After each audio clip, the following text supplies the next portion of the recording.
¿Qué pedo, bandita? A ver.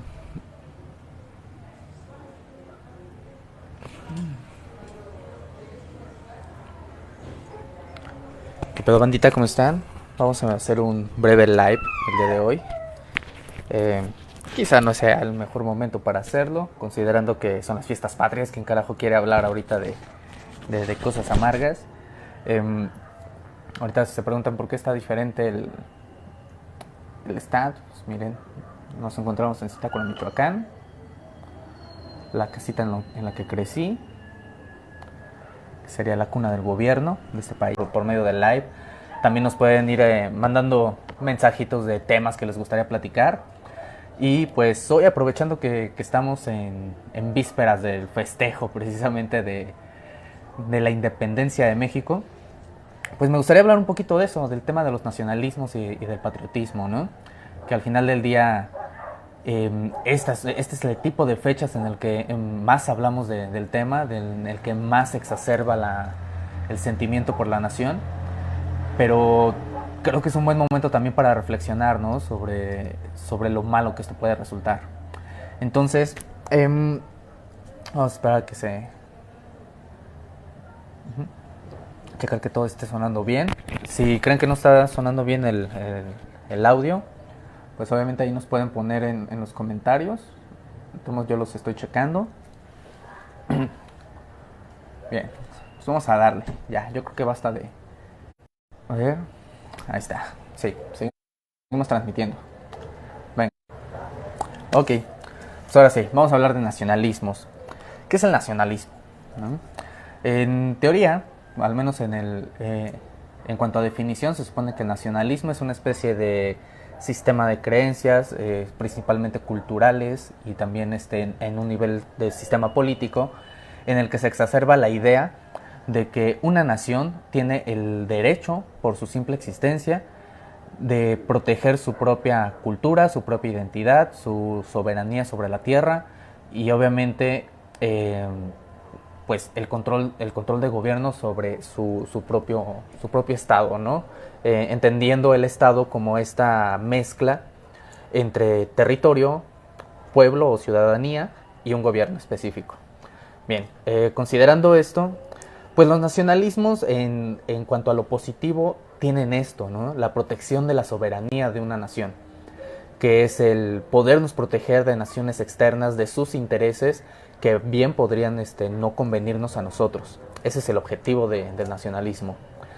Pero en esta época, en esta temporalidad en la que vivimos hoy en día y en la que se supone que estamos exacerbando más la idea de la globalización, del ciudadano del mundo, en la que no deben existir fronteras, en la que todo debe ser de todos, ¿realmente podemos hablar de la defensa de una nación, la defensa de una tierra? Pues la verdad es que ni lo podemos hacer ahorita y creo que jamás lo hemos podido hacer, ¿no? Todo el tiempo hemos estado en una especie de sube y baja, de jaloneo, en este proceso dialéctico, vaya, de la historia, en el que siempre hemos estado intentando, ¿cómo llamarlo? Em, Intentando equilibrar, sobre todo, las fuerzas y las tensiones geopolíticas que históricamente han existido. Siempre hay una nación, precisamente con esta idea nacionalista, en la que busca expandirse, busca protegerse. Un claro ejemplo de la historia de ello podríamos tener al Imperio Romano. Se dice, según algunos historiadores, que el Imperio Romano se expandió tanto con la idea de protegerse. O sea, Roma conquistaba en nombre de su autodefensa. ¿Por qué? Porque si tú como Roma primero tenías una frontera, digamos, con los nomidios, pues vas y los conquistas para protegerte, ¿no? Porque pues obviamente te pueden invadir.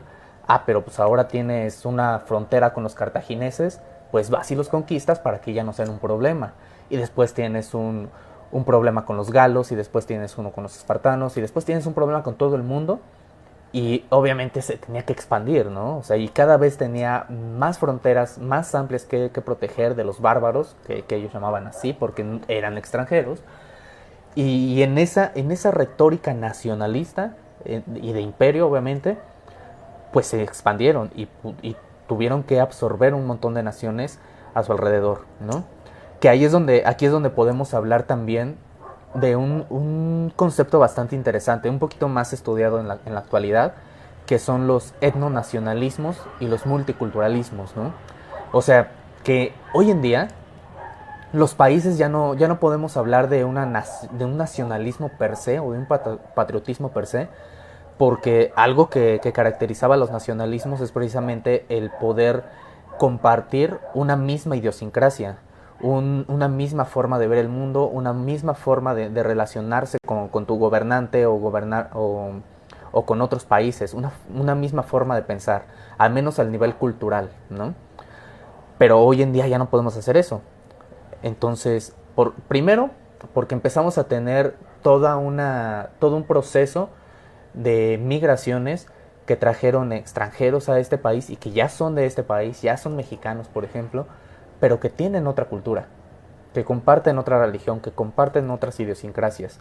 E incluso antes de ser un país, antes de ser una nación como la conocemos hoy en día, como conocemos a México hoy en día, por ejemplo, ya no lo somos. O sea, ya teníamos un etnonacionalismo existente, que eran los pueblos originarios. Los pueblos originarios no compartían la idiosincrasia de los conquistadores, de los españoles. Y obviamente los españoles tampoco compartían la de los First Nations que aquí existían, la de los pueblos originarios. Ese tema de los etnonacionalismos es una forma atomizada en la que podemos comprender cómo funciona este jaloneo histórico de la geopolítica. ¿Por qué? El etnonacionalismo se refiere principalmente a este fenómeno en el que en un solo país puedes tener muchas naciones al mismo tiempo. Por ejemplo, aquí en México, pues la forma y la cultura y la manera de entender el mundo que tienen, digamos, los regios, no es exactamente la misma que tienen los chapanecos y no es exactamente la misma que tienen los estados del Bajío como Michoacán. Y aparte, dentro del mismo Michoacán, podemos decir que Michoacán como estado tiene una idiosincrasia general, pero al mismo tiempo está atomizada por otros pueblos, ¿no? O sea, no es lo mismo ser un ciudadano que vive en Morelia a ser parte de una comunidad indígena purépecha. No es lo mismo. O ser parte de uno de los ciudadanos que viven en Tierra Caliente. Tampoco entiendes el mundo de la misma manera y obviamente tus condiciones materiales te preceden y los mecanismos de interacción social a los que te ves sometidos también te preceden y te conforman. Esto es bien importante de entender, banda, porque si nos centramos en una análisis, ya sé que ustedes saben que aquí divagamos un poquito, porque no, el objetivo nada más de esto es cuestionar y reflexionar. Em, si lo vemos desde la perspectiva marxista, en el sentido del materialismo histórico, se supone que una de las principales ideas que él defendía es que nuestras condiciones materiales y los mecanismos de interacción social a los que nos vemos sometidos como sujetos son los que van a determinar cómo ves el mundo y cómo te comportas en el mundo y si vas a ser más egoísta o vas a ser más altruista, si vas a ser más nacionalista o vas a ser más de este sentido globalista de que no existen realmente las fronteras y que todos deberíamos poder ir a donde queramos, que es una de las ideas que defiende precisamente el liberalismo, que ya antes ustedes saben que aquí lo he criticado, esta idea de que somos libres y que somos totalmente autónomos y que podemos hacer lo que queramos, pues al chile, la neta, no. O sea, la verdad es que no sucede. La misma idea del individuo, ustedes saben que yo no la defiendo. Yo no creo que exista un individuo libre y plenamente autónomo en este mundo. Todos hemos sido conformados de alguna manera. Ni siquiera el lenguaje nos pertenece. El lenguaje lo aprendimos de alguien más para simbolizar cosas y podernos comunicar, ¿no? El idioma, el lenguaje solamente tiene sentido no cuando tú lo conoces, sino cuando otros lo hablan y otros pueden comunicarse contigo. Entonces, entendiendo esta cuestión, podríamos comprender que entonces los nacionalismos son una forma de idiotez. Así lo digo tal cual. Y lo digo idiotez no en el sentido contemporáneo en el que lo conocemos hoy en día como una especie de insulto para la gente.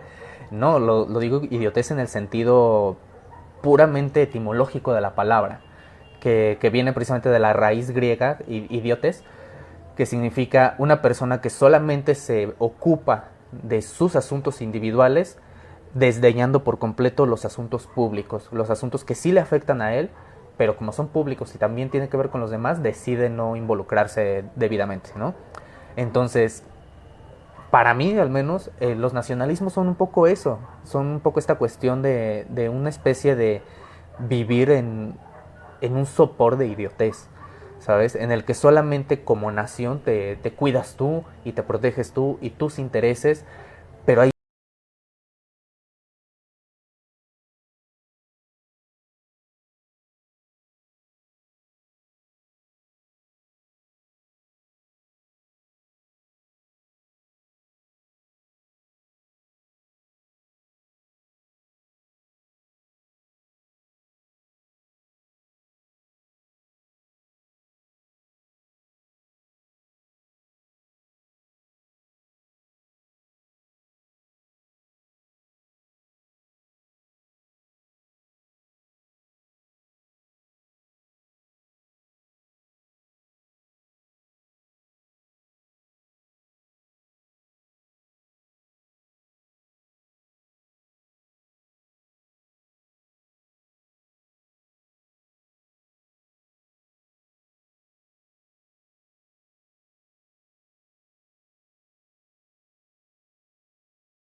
y lo interesante es esto, es tus intereses realmente son tuyos, realmente tú como individuo o tú como comunidad o como familia, tú realmente compartes los intereses de tu nación y sobre todo tus gobernantes, tus instituciones toman decisiones en favor de la nación, entendiendo también esta cuestión de la ciudadanía.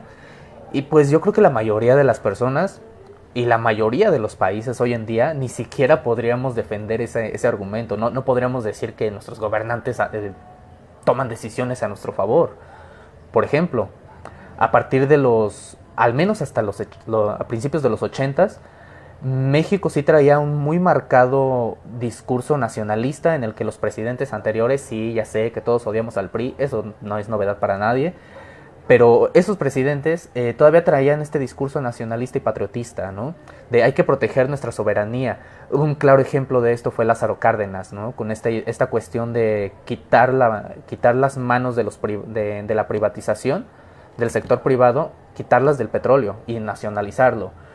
Tuvo cosas buenas, tuvo también sus efectos negativos a largo plazo, pero lo hizo en nombre de un nacionalismo que protegía la soberanía de este país. Después de los 80 empezamos a tener cuestiones como las políticas del neoliberalismo, principalmente empujadas por los tecnócratas tanto de la Madrid como de Salinas de Gortari, ¿no? Y las consecuencias de esto es que terminamos vendiendo al país. Y no lo vendimos en el sentido estricto de que hicimos un contrato y ahora ya le pertenece a otro país, no. Lo hicimos en un nivel totalmente sutil. ¿A qué me refiero con sutil? De que poco a poco a través de prácticas y de políticas como el GATT que se firmó con de la Madrid o a través de las deudas con el Banco Mundial, con el Fondo Monetario Internacional, con estos grandes bancos centrales, a través de la deuda comenzamos a vender al país. Fue así como lo hicimos. Lo hicimos a través de políticas en las que empezamos a achicar el Estado, no que yo mame al Estado, no que a mí me encante la idea del autoritarismo, pero yo sí defiendo la idea de que los estados, al menos los estados gobierno, entendidos de esa manera, todavía tienen un papel importante en el mundo. Todavía tienen una utilidad esencial para los mecanismos de interacción social. Es muy importante ahorita todavía defender el papel del Estado por encima de la privatización. Eso es para mí, al menos para mí es muy importante. Entonces después de los 80 empezamos a tener esta idea, ¿no?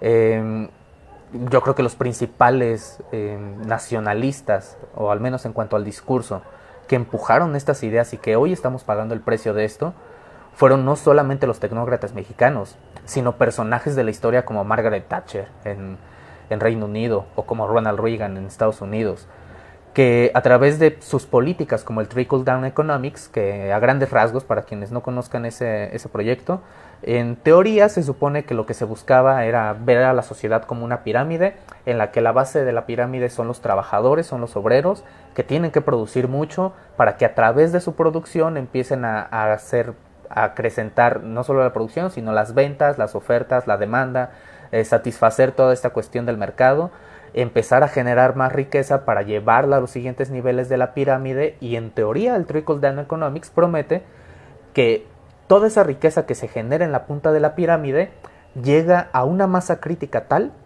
que no le queda de otra más que empezar a permear hacia el fondo, hacia las bases. Pues llevamos 40 años con esta madre y la verdad es que la gente sigue siendo, los pobres siguen siendo más pobres y los ricos cada vez más ricos. Y no se confundan con una especie de ricofobia, si así la quieren llamar. No tiene que ver con eso, tiene que ver con una adecuada distribución de la riqueza. Que ya también hemos hablado anteriormente de esa situación de clase. Yo creo que en otros lives vamos a profundizar un poquito más en ese tema, de algunas propuestas que se han estado realizando a nivel económico, filosófico, político, antropológico, sobre el cómo hacer las cosas diferentes, ¿no? Bueno, regresando al tema de los nacionalismos. Este tipo de discursos que defienden este tipo de políticas y que defienden este tipo de proyectos económicos y de modelos de producción y de distribución, pues en realidad también trajeron consigo toda una serie de problemas. Y ojalá fuera un problema de la modernidad, fuera un problema de esta época contemporánea que compartimos. Ojalá fuera un problema de esto, pero la verdad es que ha sido un problema histórico. Algunos antropólogos, algunos historiadores lo rastrean hasta el momento en este caso, del nacimiento de la propiedad privada y del nacimiento de la división del trabajo. O sea, lo ubican en distintas partes de la historia, ¿no?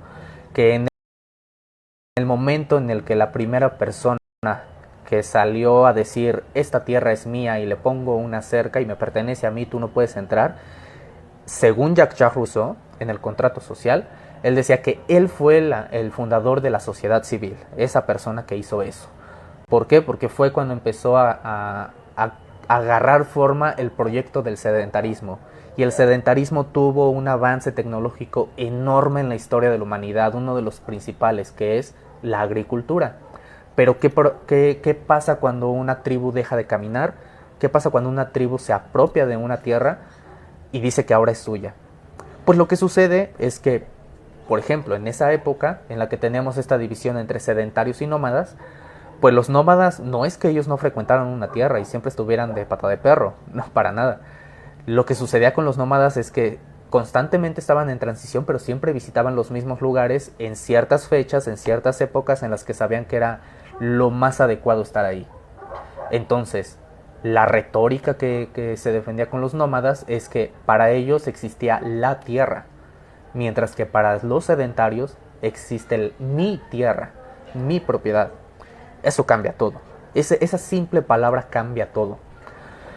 Porque al tener este proyecto de la propiedad privada, que ya después hablaremos también de Adam Smith un poquito, al privatizar algo que en teoría debería ser libre, por así llamarlo, por llamarlo de una manera, o que por lo menos todos podríamos beneficiarnos de ello, entonces empiezas a crear todo un sistema bastante torcido. Torcido en el sistema, en el sentido de que se empieza a acumular los beneficios de un lugar sobre un solo par de manos. Pero no solamente está el problema de cómo se empieza a concentrar la riqueza y los beneficios en un par de manos. Tenemos un problema mayor. ¿Qué pasa cuando las personas que no tienen propiedad quieren acceder a esos beneficios? ¿Qué pasa cuando se están muriendo de hambre? Y es muy simple. Cuando a una persona en estado de escasez, en estado desesperado, lo pones a escoger entre morir de hambre o matar a alguien a quien ni conoce, pues van a elegir matar. O sea, siempre van a elegir hacer eso. Y es natural, o sea, es natural. Incluso si lo ven a un nivel ético, lo más ético es primero proteger tu fortaleza, proteger tu supervivencia, asegurarla. Y después sí, ya hay tiempo para la generosidad, ya hay tiempo para poder cuidar de otros, para poder defender a otros, ¿no? Entonces, este primer protosistema, por así llamarlo, empezaba a crear esta estructura pues un poquito torcida en cuanto a los beneficios. Obviamente por ahí habrá alguna mente de tiburón que por ahí me diga que sí, que al que trabaja más hay que darle más, pero pues ya eventualmente la vida también les va a enseñar que eso no es cierto. O sea, eso jamás va a suceder. Los ricos no trabajan más. Si ellos generaran riqueza, no se llamarían ricos, se llamarían trabajadores. Y eso nos lleva precisamente a uno de los problemas que tenemos hoy en día, que es el problema del sistema rentista. Si se van ahorita a darse un clavado a esas mentes de tiburón que les encanta hablar de trading y de hablar de divisas y un chingo de pendejadas, si se vieran ahorita a ver el Standard & Poor's y a revisar a los grandes inversores y lo que están recomendando, ellos te van a decir, si tienes dinero, si tienes propiedad en este momento y quieres hacerte más rico, no hagas nada. No hagas nada. No inviertas, no creas una nueva empresa, no innoves, no produzcas, no hagas nada. ¿Por qué? Porque este momento histórico de esta inflación en el que estamos pasando va a reventar. Y en el momento en el que reviente, tú como propietario, tú vas a poder poner los precios que quieras a la gente que quieras. Y ese trae un problema muy grave, muy, muy, muy grave. La economía rentista no es productiva, es acumulativa, estanca la economía, la economía rentista. Y obviamente mucho de lo que se defiende con ese tema de la economía tiene que ver con el discurso nacionalista, con el discurso nacionalista y además individualista, irónicamente individualista. ¿Por qué? Porque cuando tú solamente proteges lo tuyo, descuidas lo otro y rechazas lo otro, lo diferente, los deseos de los demás, el beneficio y el bienestar de los demás, lo rechazas, poniendo el tuyo sobre todo el resto.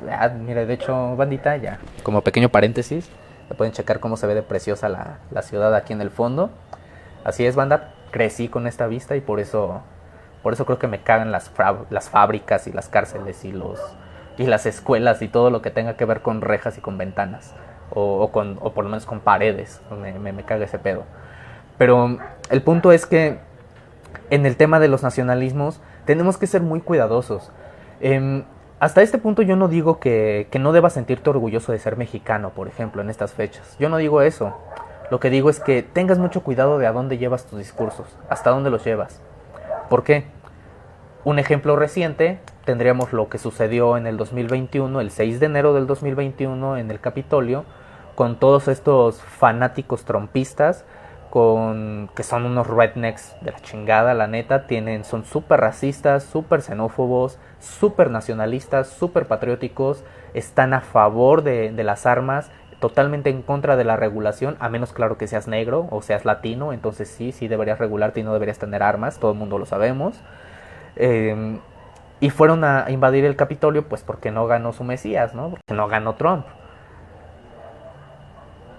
Entonces, los discursos nacionalistas también defienden un montón de políticas nefastas, ¿no? Como esta cuestión del Make America Great Again, ¿no? ¿Y cuál es ese gran América de antes que teníamos que hacer otra vez grande, ¿no? El América de los 80s en el que los pobres eran tan ultra pobres que no tenían seguridad social, seguridad médica, no tenían acceso a la salud, en el que existía el cáncer homosexual, que era el SIDA, y que obviamente era una razón más que suficiente, no solamente para segregarlos, sino para perseguirlos. O se refieren al gran América de los 60s o de los 50s, en el que podía segregar a los negros y hacerlos a un lado, porque pues por su color, nada más por eso les toca sentarse al fondo del autobús. Y obviamente en esa época también le podías pegar a tu esposa, porque pues oye, feminismo, como las mujeres votan, ¿de qué chingados hablas, no? Ese es el gran América que deberíamos defender de nuevo. Ese es el problema de los nacionalismos.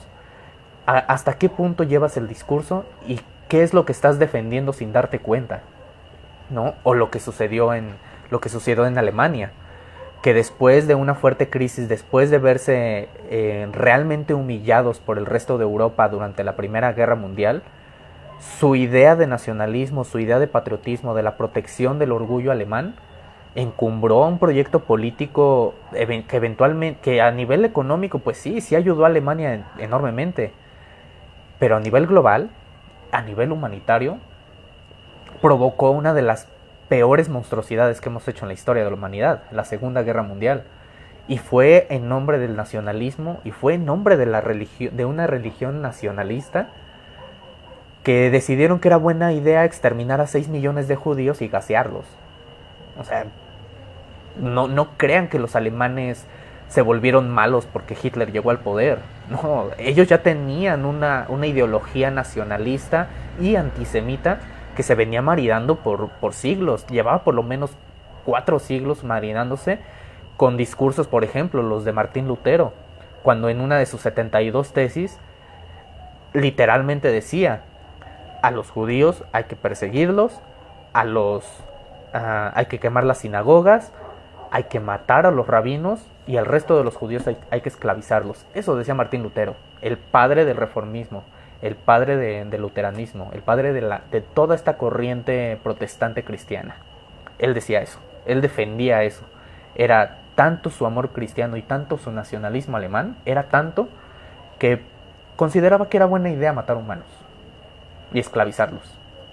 Entonces, eso es lo que provoca un nacionalismo, eso es lo que provoca el patriotismo, que eso me lleva a otra parte de esta breve discusión, esta breve charla que quiero tener con ustedes. ¿Deberíamos seguir defendiendo la idea del patriotismo como tal? Y la pregunta es neta, o sea, no podemos pensar en conceptos, no podemos pensar en nuevas idiosincrasias, en nuevas formas de ver el mundo, de relacionarnos con el mundo, de relacionarnos como país, como nación, como lo que ustedes quieran llamarlo. No hay mejores maneras de hacerlo.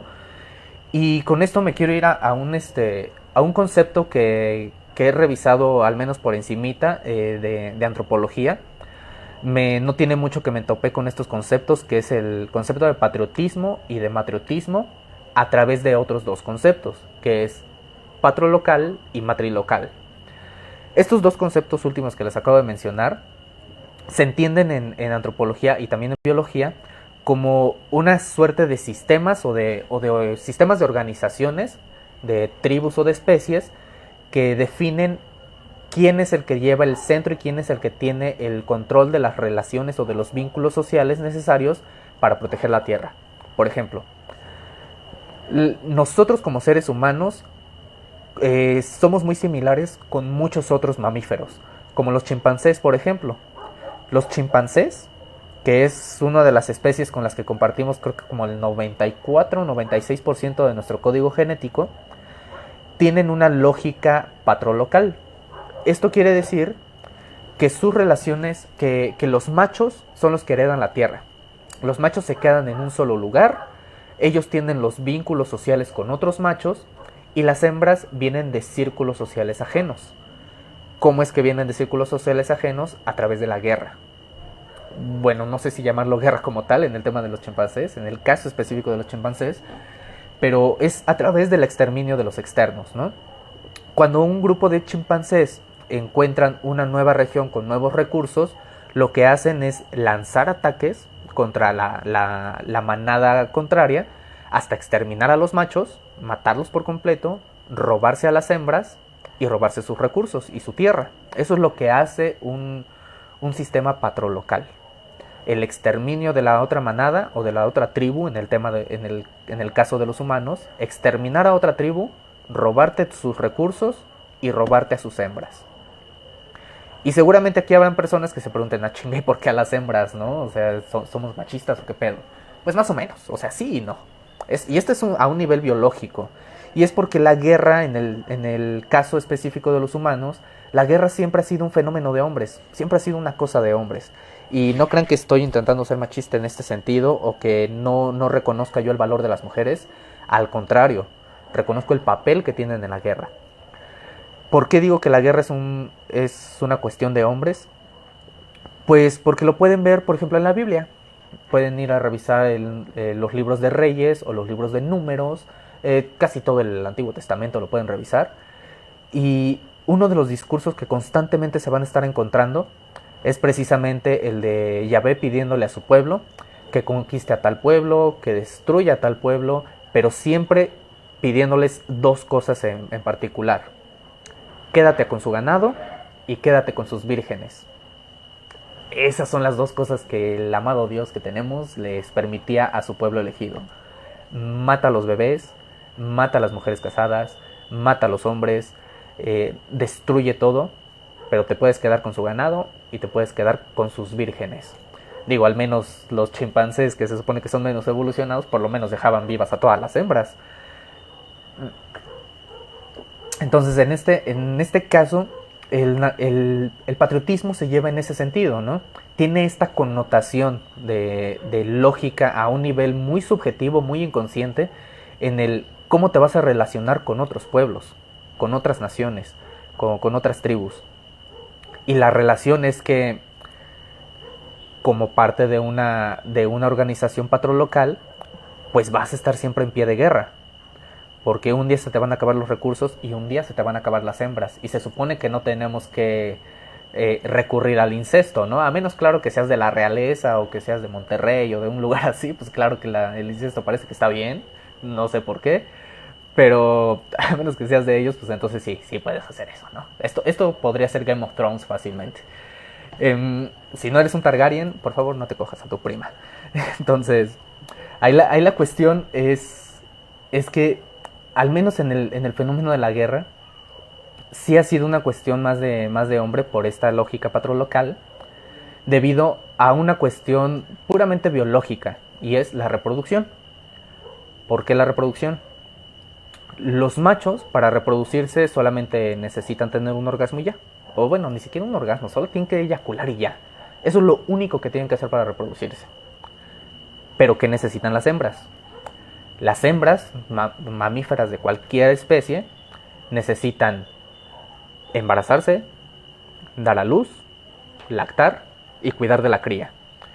El hecho de que tengan que hacer estas 4 cosas para poder garantizar la supervivencia de sus crías cambia la lógica de cada uno de los sexos, al menos, o de los géneros, si así lo quieren llamar, de cada especie. Los machos necesitan maximizar copulaciones, las hembras necesitan maximizar recursos. Y eso nos lleva al otro concepto, el concepto de matrilocal. Y sí hay ejemplos en el reino animal, hay ejemplos como las hienas o como los mandriles, por ejemplo. Estas dos especies son especies matrilocales.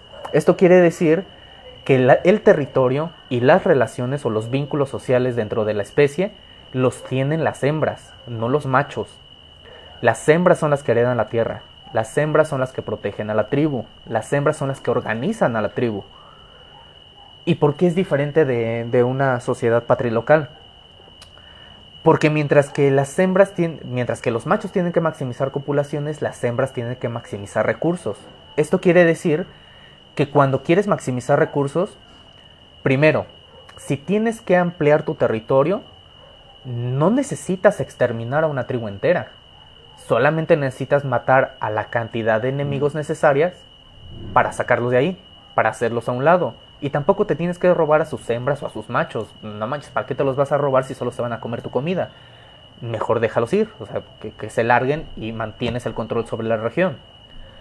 Cosa que no hacen los machos. O sea, los machos sí tienen que matar, sí tienen que exterminar.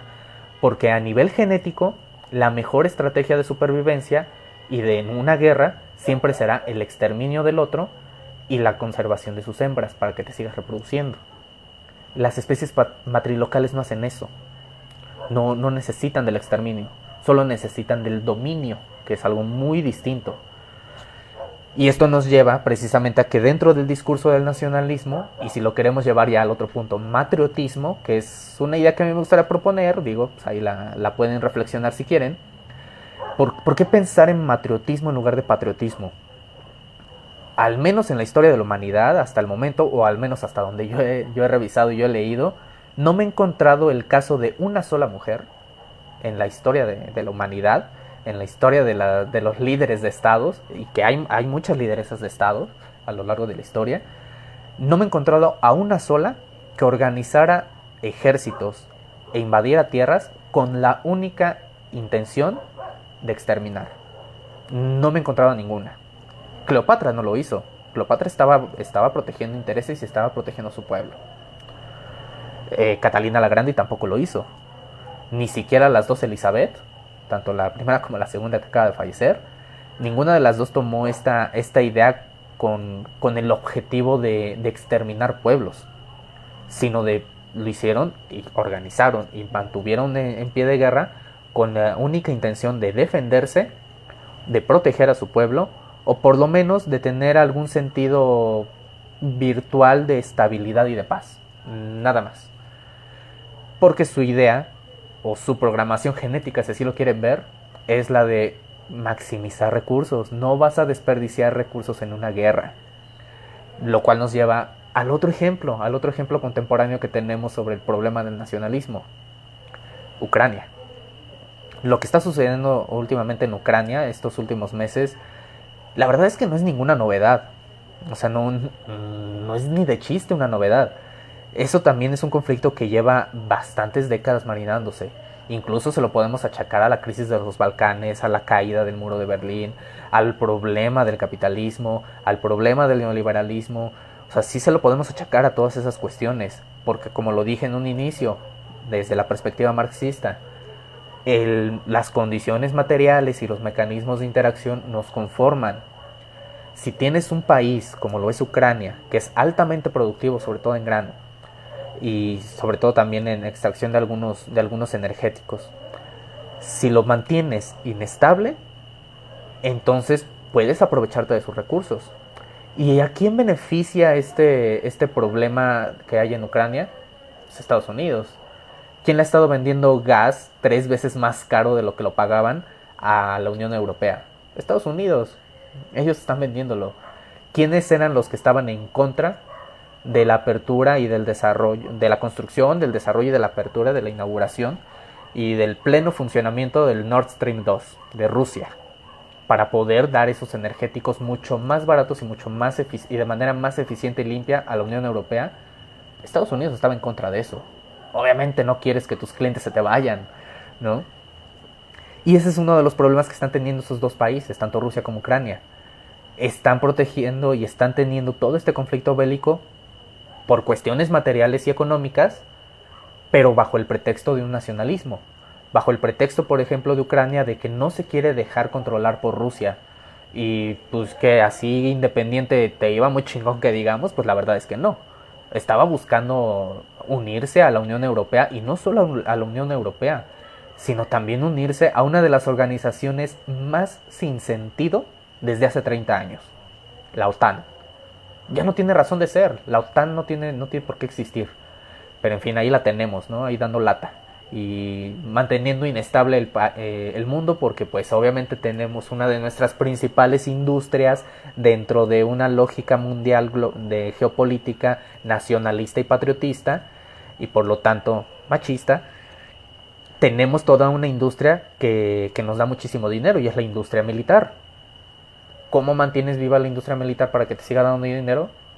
Crea guerras, mantén la inestabilidad, al menos en varias regiones al mismo tiempo, guerras proxy como la que se tuvo en Corea, como la que se tuvo en Afganistán, como la que se tuvo en el Golfo Pérsico, como las que se tienen ahorita en África, porque pues estamos muy concentrados con la tragedia de Ucrania y de Rusia, pero se nos olvida lo que está pasando en Somalia, o se nos olvida que Arabia Saudita estaba atacando Yemen, o se nos olvida todos los desmadres que ha estado provocando Estados Unidos en el norte de África, o se nos olvida el éxodo masivo que tenemos ahorita de refugiados del norte de África que están llegando a las costas de Europa, y que están siendo rechazados, y que nada más están buscando entre Francia, España y Inglaterra, viendo a ver quién se avienta la bolita, ¿no? Viendo quién se hace cargo de ellos, porque hay que ser humanitarios, pero al mismo tiempo no. O sea, soy humanitario y te dejo pasar, pero no te quedes aquí, güey, ¿sabes? O somos súper globalistas y súper respetuosos de la individualidad y la idiosincrasia y las culturas ajenas, pero no quiero un musulmán en mi país, ¿no? Esa es la lógica que tiene ahorita tanto Estados Unidos como la Unión Europea. Toda esta perorata que me estoy aventando en esta casi una hora, estos 40 minutos que llevamos platicando, tiene precisamente esta intención. Hay que empezar a cuestionar y repensar la forma, no solo en la que nos relacionamos como humanos, sino también la forma en la que nos estamos relacionando como países, como comunidades, como colectivos. Porque sí vivimos en una etapa en la que tanto las redes sociales como los mismos medios de comunicación tradicionales te piden tomar un partido, te piden tomar una postura y pintarte el alma de un color. Y cuando te pintas el alma de un color, empiezas a segregar, empiezas a discriminar y empiezas a hacer a un lado todo lo otro. pero se te olvida que todo aquello otro tiene mucho más en común contigo que esa ideología que estás defendiendo, ¿no? Y por eso yo sí considero que debemos reflexionar un poquito sobre realmente qué ideas estamos defendiendo, sobre si realmente es un gran orgullo ser mexicano, o sea, ¿cuál es el orgullo mexicano de esta patria agria que tenemos el día de hoy, en el que 11 mujeres mueren al día, o por lo menos desaparecen al día, en el que tenemos más feminicidios de los que realmente son reportados, en el que solo el año pasado, solo en el 2021, se reportaron 21.800 casos de violación, de ataques sexuales, pero que el INEGI estima que en realidad fueron más de 180.000. Porque esos más de 20.000 que les mencioné primero son los que fueron denunciados. El INEGI estima que fueron más de 180.000. O sea, ese es el México del que me debo sentir orgulloso. O tal vez me debo sentir orgulloso del México que recientemente aprobaron en la madrugada, o sea, y además lo hicieron en la madrugada, que aprobaron el extender el tiempo de la Guardia Nacional y de los militares en las calles hasta el 2028. Háganme el chingado favor, ¿no? En el que tenemos todo un andamiaje en el que ya llevamos casi 20 años militarizando este país. Pero pues hay que defenderlo, ¿no? ¿Y defenderlo de quién? ¿De los estudiantes? Hay que defender a este país de esos 2 estudiantes en el TEC de Monterrey a los que durante el sexenio de Calderón mataron y les pusieron un arma a sus cadáveres para decir que eran sicarios cuando en realidad eran estudiantes. O sea, de ellos hay que protegernos. O tal vez hay que protegernos de... Tal vez hay que protegernos de las marchas feministas, ¿no? Hay que protegernos de todos estos grupos de mujeres que están saliendo a las calles muy furiosas y con toda la razón del mundo a pedir la protección de sus derechos y la protección, la garantía de su vida, de que por lo menos pueden salir a comprar un pan y no las van a secuestrar y van a amanecer en una zanja. O sea, hay que protegernos de ellas, o de quién nos tenemos que proteger, ¿no? Hay que sentirnos orgullosos de un país donde el mismo partido que te prometió que iba a desmilitarizar y que iba a arreglar las cosas es el mismo que hoy se está aliando con el partido que salió apenas, el PRI, y se está aliando para tener decisiones de cómo permanecer, cómo perpetuarte en el poder, aunque el país se vaya al carajo, ¿no? Es interesante ponernos a pensar precisamente en qué estamos haciendo en ese sentido. Y esto me recuerda precisamente un fragmento de uno de los discursos que en algún momento dio